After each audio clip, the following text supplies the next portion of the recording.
I'm a married guy myself. I'm not as fortunate as you guys. I only have one son. I have one beautiful boy. His name is Miles. In case I talk about my son during the show, Miles is my son. Unless I'm in Canada, then he's kilometers.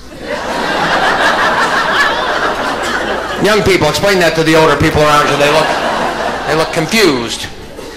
He's a great boy. He is my only son. He is the crown prince at our house, as you can imagine. And he just turned 12. I love that look you're giving me right now, man. She just stopped in mid-chicken finger bite. So let me answer the question in every woman in the room's mind right now. 59. Because I know when I say I got a 12-year-old son, every woman in the room in her mind goes, well, how the heck old are you, Grandpa? That ain't right. He's got a 12-year-old and an ARP card. Older people, explain that to the younger people around you. That's a good joke.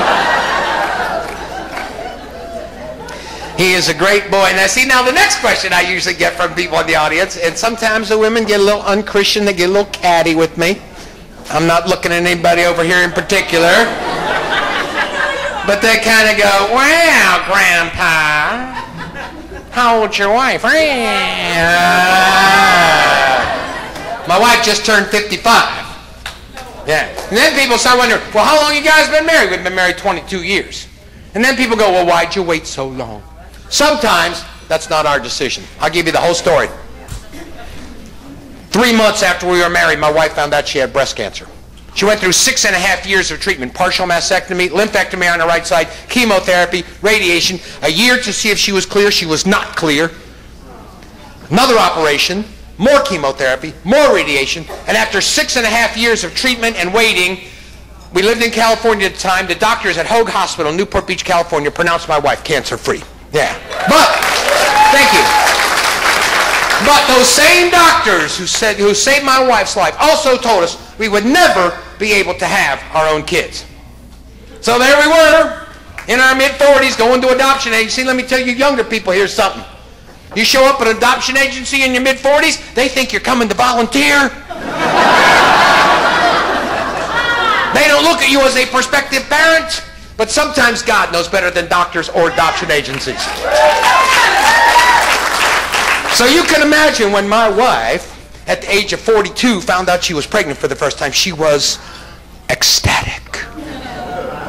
So my wife decided, I'm sorry, we agreed that we were going to do Lamaze. Now, for you young guys might not know, Lamaze are natural childbirthing classes, which are apparently only given on my bowling night. But I want to be a good husband, a good father, so I'm there, my friend.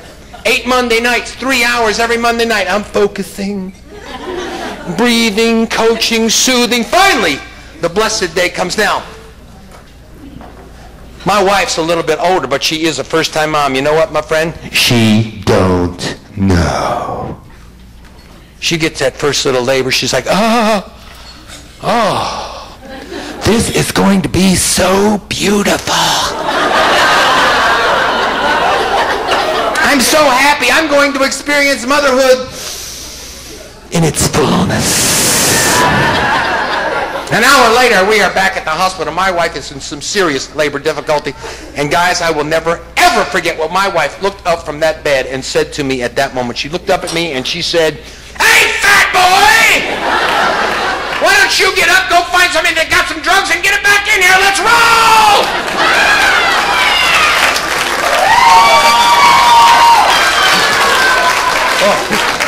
Or something like that. I may be paraphrasing just a little, because this is a family show. But I let my Lamaze training kick in. I said, no, focus. Listen to the soothing sound in my voice. You've been in labor for 1 hour. I went to 8 classes. 3 hours every class. You still owe me 23 hours of pain! Now, any man here who's ever been through this with his wife knows I said no such thing, did I, guys? Oh, no, did I, Phil? No. Oh, that's what I wanted to say? What actually came out of my mouth at that moment was, okay. And where we had our son was not a traditional hospital. It was a birthing center, and I got to stay there the first night with my wife and son. Next morning, we're all together having this incredible family bonding moment. All of a sudden, the door just kind of kicks open, no knock, nothing. This woman comes right into the room, right over to the bed, grabs the blankets, whips the cover off my wife, starts grabbing my wife. I'm like, hey! She goes, relax, sir, I am a registered nurse. And I happen to be your lactation consultant. I'm seeing if the milk is available. I'm like, that's your job? She goes, yeah, I make $29 an hour. Whoa! See, now why wasn't that option presented on career day back when I was in high school?